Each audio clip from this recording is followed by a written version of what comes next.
Patatanggalan daw ng baril ni PNP Chief Nicolas Torre ang mga pulis na hindi marunong umasinta. Papalitan daw ito ng bolo. Nangunguna sa balita si Brian Castillo. Brian, anong bagong direktiba ni PNP Chief Torre?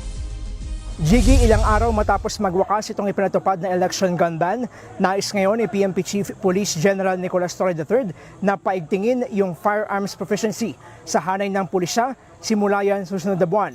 Ito ang inunsyo ni Torre sa pagsisimula ng 3rd PNP Press Corps Invitational Shoot Fest dito sa Camp Karingal sa Quezon City, kung saan napasample pa itong si Torre sa maaksyong pagpapaputok ng baril at maging sa pag-asinta ng mga target. Ayon kay Torre, bukod sa maayos sa pangangatawan ay dapat maging tila sharpshooter o biyasa sa paggamit ng baril itong mga pulis. Babala pa niya, yung mga pulis daw na sasablay umasinta sa mga target ay posibleng matanggalan ng baril.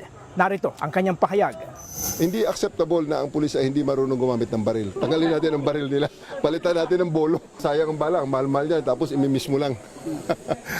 Bagamat mayroon namang regular na marksmanship proficiency test sa kanilang hanay, ayon kay Torre ay napansin niya na hindi masyadong sineseryoso yung pagpapatupad dito, kaya plano niya ngayon ay magkaroon ng mas mahigpit na pamantayan simula yan doon sa mga patrolman hanggang sa mga general.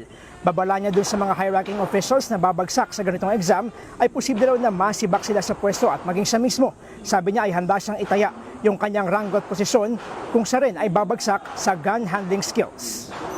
Kung bumagsak ako, di magpapa-try ako, magre-retire ako. So, ganun ang gagawin natin. Pag tinest sila at bagsak sila sa marksmanship, abay, tatanggalin ko ang mga commanders na hindi makakapasa sa ating proficiency testing. Bagaman mahigpit yung kanyang bilin na gagamitin lang itong mga baril bilang last option sa mga ikakasang operasyon, paalala ni Torre sa mga pulis. We have to be very, very sure of what we are doing. Buhay ang nakataya rito eh. Pag ginamit mo at hindi mo alam paano gamitin, paano ang intended target, hindi mo tamaan at ang tatamaan ay ang innocenteng tao. So, ayaw natin nun. Yan muna ang latest mula dito sa Camp Karingal sa Quezon City. Balik sa iyo, Jiggy.